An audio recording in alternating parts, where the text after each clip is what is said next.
Welcome to the Learning Pines YouTube. We hope this video helps. In this video, I will explain how to get electric-resistant armor. This special gear is incredibly useful for navigating stormy weather and facing electric-type enemies without fear.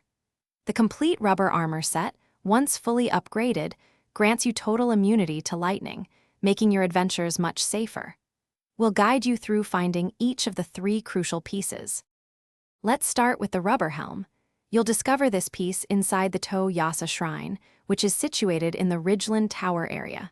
To claim it, you must first solve the Buried Secrets puzzle. Use your Magnesis rune to locate a hidden metal box, then strategically place it on a pressure plate. This action will unveil the chest containing your new helm, offering one level of electric resistance. Next up is the rubber armor chest piece. You'll find this essential item within the Botw shrine, nestled in the lush Farron region.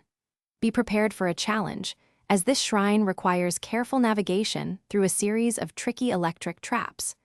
Once you skillfully overcome these obstacles and reach the chest at the shrine's conclusion, this armor piece will be yours, providing another level of electric resistance. Finally, to complete your set, the rubber tights are earned by finishing the Thunder Blues side quest. You can initiate this quest at Lakeside Stable by assisting Seema with her stolen fishing spears. Once you have all three pieces, remember to visit a great fairy fountain. Upgrading the entire set will grant you full, absolute immunity to all electrical damage, making you unstoppable in any storm. Thanks for watching. Consider subscribing if we helped you.